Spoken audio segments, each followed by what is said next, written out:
Honestly, this is the last thing I thought I would be doing for my career, but I couldn't be happier. So if you're new here, I'm Somya. I'm the co-founder of Numinous Realm. I'm also an archetypal astrologer. And in this video, I'm going to tell you about my story of how I went from mega skeptic to professional astrologer. So welcome.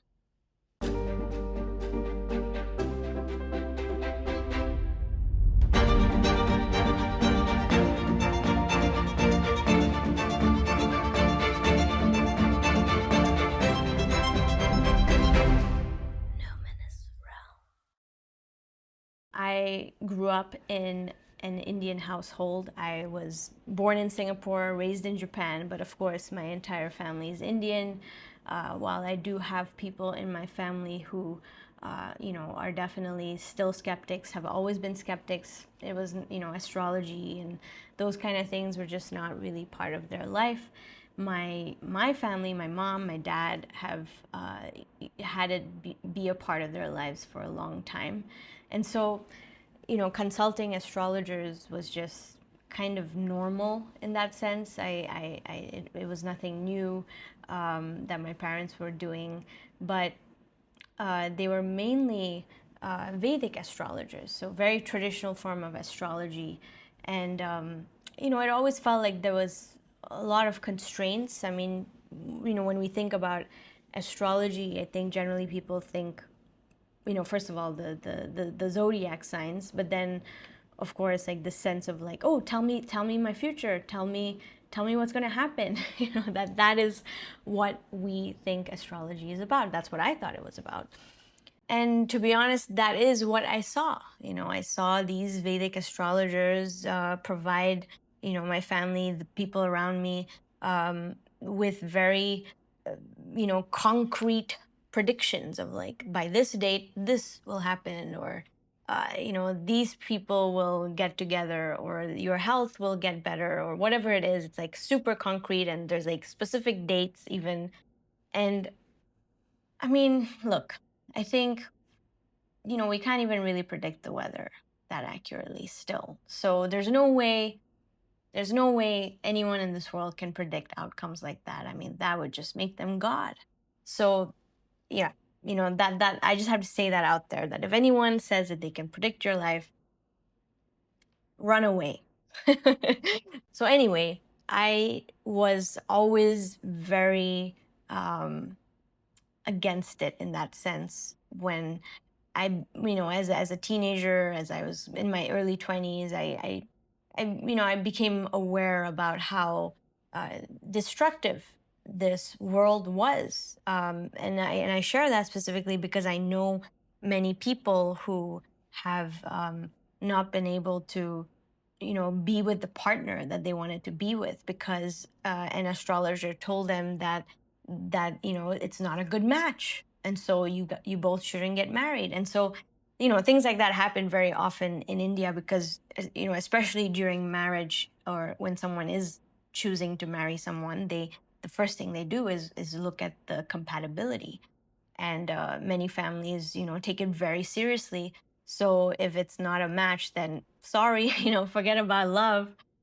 You got to follow what this guy says according to some point system, and how the different planets are whether they're matching or not.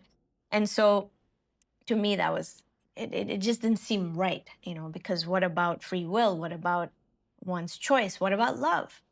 Right? And so I remember just around like 2019, and this is before I was about to go go to grad school into California, to study philosophy, cosmology, and consciousness, because I was very interested in human nature. I wanted to understand how the mind worked. I was super interested in philosophy and just understanding the nature of reality. And at that time, I was also really interested in physics and getting deeper into people like Carlo Rovelli, and attempting to understand Einstein's work. I was just so curious to understand how the universe, the structures of the universe, our nature of reality were connected to human consciousness. So that's what I was going to grad school in California to study. And right before I went from Singapore to the US, my mom had this astrologer over, and it just the vibe was totally off from my end, I would say, because I just was so skeptical, and I didn't believe anything he was saying, and I didn't even want him to be there.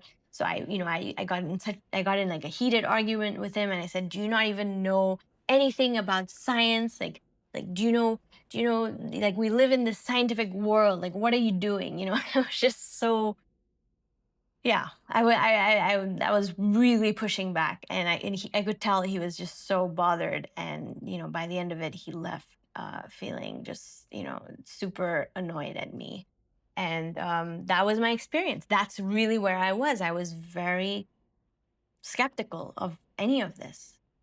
And so what's crazy about this story is that I went to grad school because I was so interested in the scientific side of things, um, you know to then find out that astrology was the hidden heart of the program.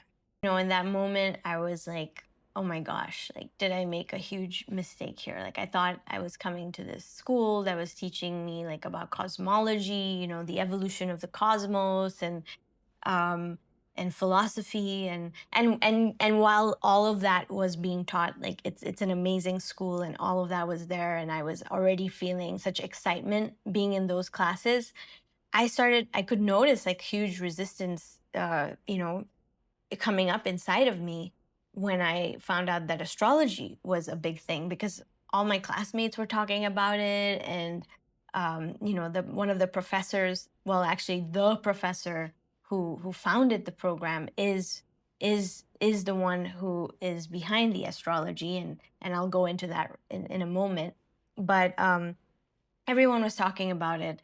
Like, my closest friends, who at that time, my classmate, who's now my husband, he was talking about all the planets like Venus, Neptune, Pluto, and they would just continuously say the planet names and then talk about the world, talk about themselves through those planets, and like as though they were just speaking another language. And I just felt, oh my God, like, I don't like this stuff. And it was just, it was a really funny time. My husband now tells me that he knew that I was going to come into it. It was just a matter of time. And that is very much the case. So what changed? Well, I took a class with Richard Tarnas, who is the person who founded this program at CIS, the California Institute of Integral Studies, where I did the program called Philosophy, Cosmology, and Consciousness. And he's actually, one of the world's best philosophers and cultural historians. His first book that he wrote is The Passion of the Western Mind, where he outlines the whole of Western history from a philosophical lens. This book has actually been taught in Harvard classes. It's like deeply philosophical and thorough, and highly researched, and a really great text. Joseph Campbell has written a review here, so it's a very respected book. Okay, and it's literally like a historical philosophical book. And so what's interesting is that he actually wrote this book because he knew that he wanted to write about astrology, looking at it through a historical lens. But he knew that if he started with that you know, it, he may not be taken seriously. And so he then, decided to just write a deeply philosophical, historical book on its own. And then 10 years later, he publishes this book, Cosmos and Psyche, which is then kind of detailing that history, that evolution of the West, but through a planetary lens, like through planetary cycles. So this book, actually, and taking a class with Richard Tarnas himself, is what really changed. And also, I have to say that my now husband, my then classmate, played a very huge part. Abir, who's the co-founder of Numinous Realm. In fact, he's really the founder, because he had founded Numinous Realm, before I even joined the school. And so he played a tremendous role in helping me see that astrology was real, alongside, having read this book and taken a class with Richard Tarnas and his daughter, Becca Tarnas, as well. So I really say that there were two big moments where I came into um, this world, where my skepticism was sort of unshackled in that sense. The first was when we went to our school retreat at the Esalen Institute in Big Sur, California. And it's just like this beautiful land, off the cliffs and, facing the Pacific Ocean. And it's just marvelous. It's magical, and having that space and time with my classmates and the community, and being in close contact with professors and being able to engage in these philosophical discussions. It was everything I wanted in undergrad, where I did study philosophy, but I just didn't get. It was very academic, and like and the kind of philosophy that is just so dry. The philosophy here that was being taught was just so alive. There was a spirit to it. So I was starting to see that, okay, maybe there's something here.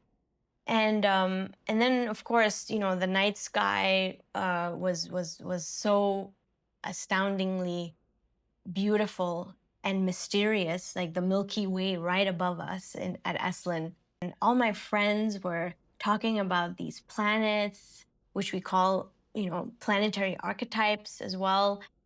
And I looked up, and it just dawned on me that, wow, this world is quite vast and beautiful and mysterious. And I'm here saying that I don't believe in astrology. How can it be real when I really don't know a lot about the world? And I think I just felt like a shiver up my spine when I looked up at the Milky Way, and I saw shooting stars, and I could feel being embraced by the mystery of not knowing, that maybe I was kind of caged in by some other worldview. And so that slowly started to open me up. Just really the people and the way they talked about everything, it felt so alive and poetic and mythic, that in itself was already quite enchanting. Um on and then, adding the milky layer at Esalen on top of that was just, you know really quite it hit quite a note in that sense. So that was the first kind of opening for me, realizing that life is a grand mystery. And um, honestly, my beliefs in that sense don't really matter. And I wanted to be more open to the world, and I wanted to see, like, what else is there. At the end of the day, I joined this philosophy, cosmology, consciousness school to uncover the unknown, right? How far have I gone to really understand what life is about? Like, that's why I came here, and here was this grand mystery being presented, and I was about to say, nope, I don't believe it. I don't believe it. I don't believe it. And the second part of my awakening is really, yeah, comes down to this book and taking the course Psyche and Cosmos. So the book is titled Cosmos and Psyche, but the course is Psyche and Cosmos, and it's now taught by Becca Tarnas. And so I began towards the end of 2019, which is when I started the program.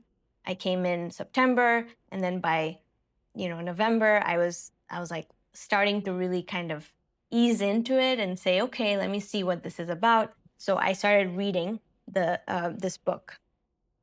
And obviously, what's about to come, right? It's end 2019, so early 2020, we're all hit by a global pandemic, COVID-19.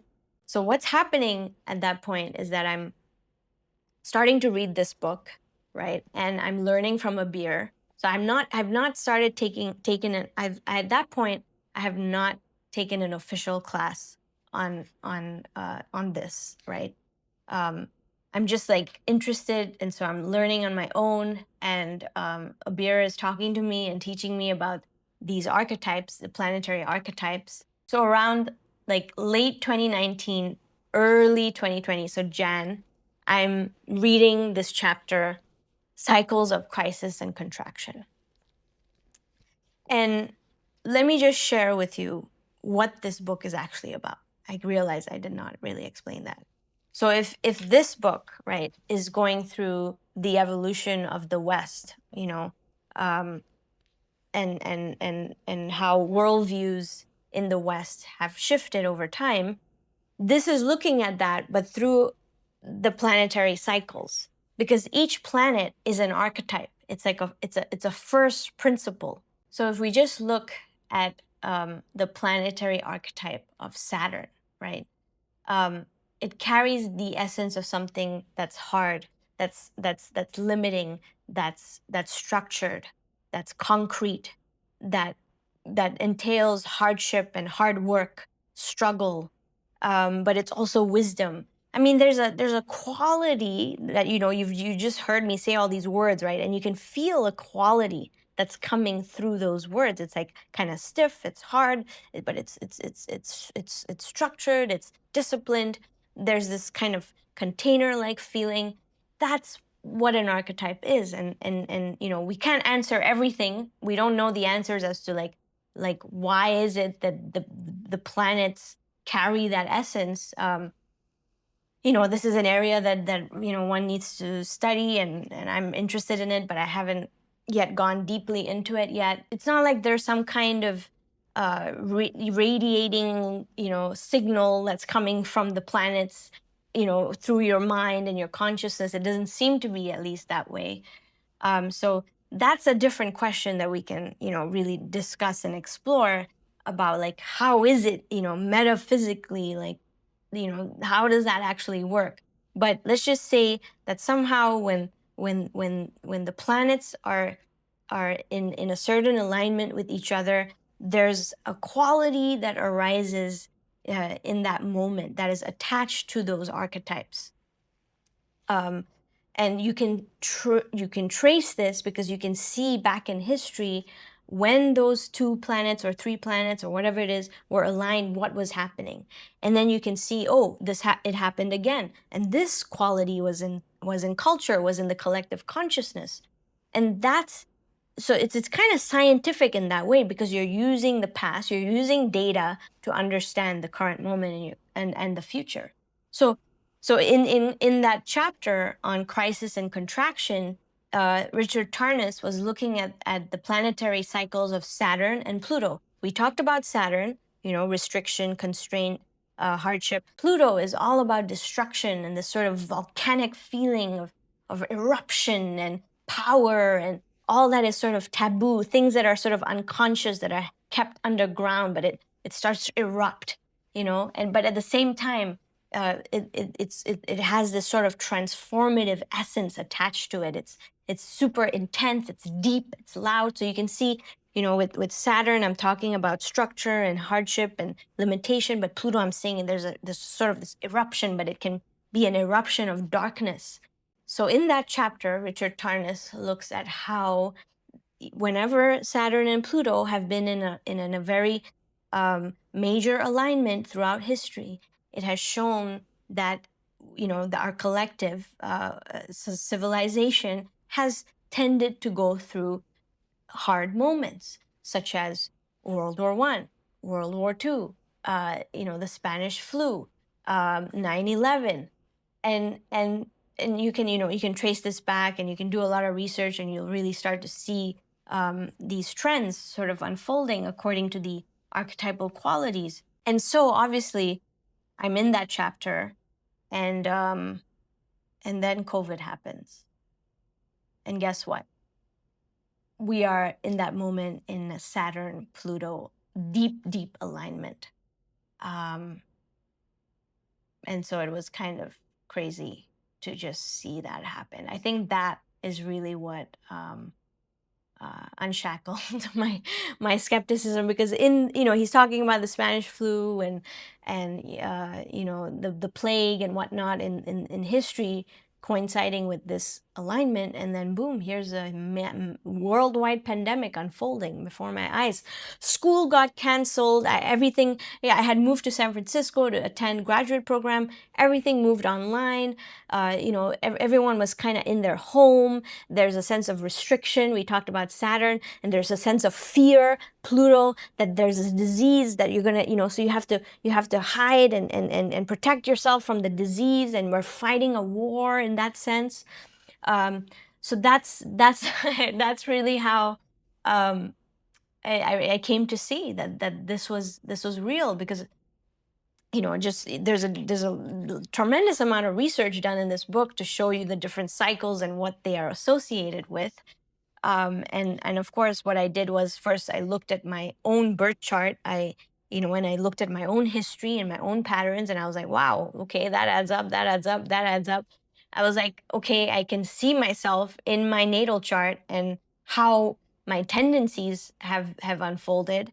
And what does this mean now? And it suddenly, it didn't feel like there was any sense of predetermination, because the way that the archetypes work is that once you see them, you actually become a co-creator with the cosmos. There's a gift that perception gives you.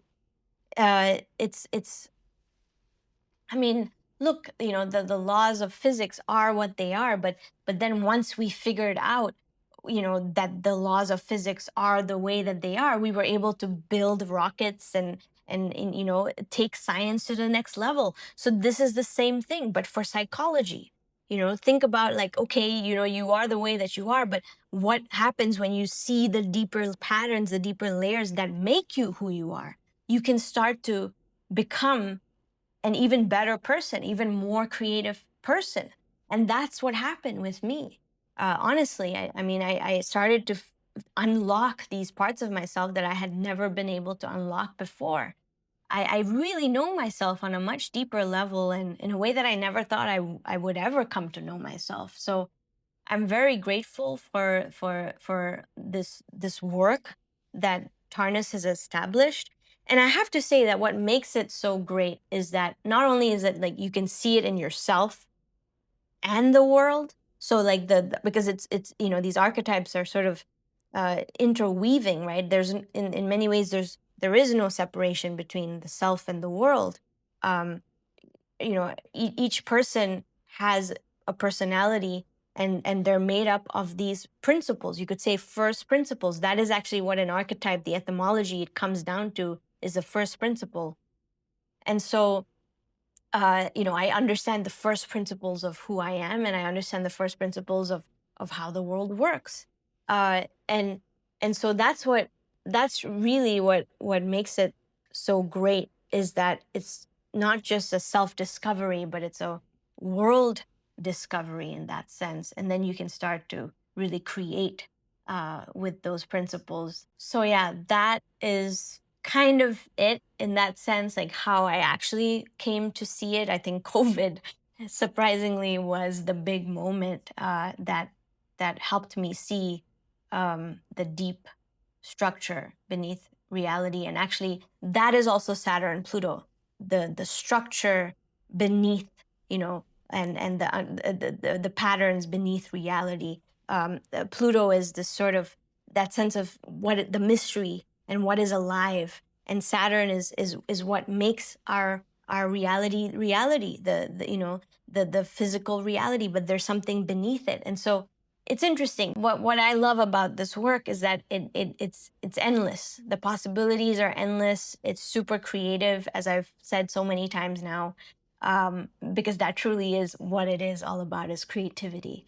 It's not so, and you're probably wondering, okay, like, how come you're not making these massive predictions or whatever? In some sense, he did make a prediction, because this book came out in 2006. And he did lay out, he's laid out all these planetary alignments from the past into the future. And so when you just read that chapter, one could have said, oh, 2020, that this kind of vibe will be in society and in the collective. And that's what happened. And so you cannot concretely predict with astrology, especially with archetypal astrology, but really any astrology, like I said, you cannot, no one can concretely predict anything. You would be God if you could do that. And but what you can do is you can archetypally predict the future. So, the next Saturn Pluto alignment, the major alignment is around 2028. So we can assume, like I said, not concrete, because you cannot say that there's going to be another pandemic. That won't be that may not be the case, because there's a vibe of like restriction and volcanic energy. World War I happened, World War II, 9/11 was a Saturn Pluto. So there's you just can't say what will happen exactly, but you can say that this is going to be the vibe of the future of that moment. You know so it's, I think that's what I love about it. And it's not like how these traditional astrologers have been using astrology. And there's a place for that. I don't mean to shut it all down, but I think I have been traumatized by it, and so I have I have a perspective on it that is maybe a bit more limiting than others, and I'm willing to open up a bit more. But I am so glad that I have found this and this perception, because it's very freeing. You can kind of archetypally sense things, but nothing is there's no kind of full stop or conclusion to the future in that sense. And that's what makes it so great. And so that's what Numinous Realm is doing. We are tracking these historical cycles with our history engine. So that's like the world layer. And we've created news. We continue to do that. We talk about things on our YouTube channel, and looking at culture and how these archetypes are showing up. But we also have now launched a destiny engine, and it's not about like concretely defining your destiny. It's about helping you see how these archetypes are guiding your life. And so this is something new that we've launched, and it's about helping people really unlock their archetypal blueprint, and uncover who they are, and who they want to be, and how they can use these archetypes to sort of create their own destiny, their unfolding destiny. So where both Abir and I are creating Numinous Realm to be at the heart of this sort of we like to say revolution, or even renaissance, either revolution or renaissance in that sense, because it may take time, and we know that it will, because astrology has been around for a long time. But the way that Richard Tarnas has established it is paradigm shifting. It truly is, because no zodiac signs, no houses, and obviously those things are all valid, and one can look at them. But he has truly simplified it to the things that matter the most through his research. 10 years of looking at history, working with clients, and just seeing like, okay, this is all that we need out of the 10 planets to understand what is happening. And so it's very simple. We like to call him the Steve Jobs of astrology, because he truly simplified it all into the essence. And why is this so paradigm shifting? Because in the book he even talks about it. It's like when Copernicus introduced this idea that the sun was actually at the center of the solar system, not the earth, it was rejected. And then after that, Galileo was also rejected, and Kepler, and many scientists who came along and said, like, look, this is actually the reality. The world didn't want to accept it, the church didn't want to accept it, because that would have to shift the entire perception of who we are in this world and how the world works. It would take too much effort to sort of shift. For the church, it was about God and God standing in the world. And so the same thing is going to happen with astrology. I mean, it obviously most people, like, we are going to have a hard time accepting it, because we are all born into this scientific materialistic world, right? This is what we've been taught, that everything can be measured. Everything can, if you can't see it or measure it, then it's not real. And so we're coming out of that. I think many people are waking up to it. I mean, astrology is obviously way more popular than it ever was. And so this is going to be a paradigm shift, a breakthrough in human evolution, really. Like that moment of the Copernican revolution, which led to the scientific revolution, that was huge for humanity, right? So this is going to be, I don't know, the archetypal revolution, that's going to help people realize that there's a rhythm to history, and we can see what's coming, kind of, not exactly, but we can see what's coming. And also, you can use these powers to be more creative. Um, some might use it for evil, and we need to figure out how do we not enable that to happen? How do we move towards a more noble vision of humanity, in tandem with archetypal astrology? So there's a lot to consider here, and I know I shared a lot, but this is the first time I'm really talking about it like this, so I apologize if it was all over the place. But yeah, this is the story of how I went from mega skeptic to professional astrologer, because I see a tremendous amount of beauty in the world, and it's because of archetypal astrology. I wake up every day and I feel excited, and I feel curious to want to understand like what's in store, and what is happening in culture and how that relates back to the past. And it's like I want to learn about different people and how their archetypes in their chart have showed up in their world. And I love working with my clients and helping them awaken to their own chart.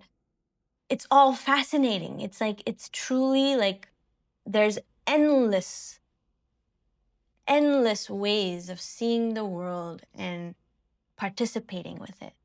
So it has been the gift of a lifetime, I have to say, that I lost my skepticism. And I hope that I and Abir and we at Numinous Realm can, if you are watching this and you are a skeptic, maybe you haven't come this far into the video. If you have been, if you are, and if you are and you've come this far into this video, thanks for listening. But we hope that we can play that part in helping you see the mysterious beauty that surrounds you. So thanks for listening, and if you like this video, please give us a thumbs up and subscribe. We're super happy to be here and to be doing this work, and I look forward to seeing you in the next video. Thank you.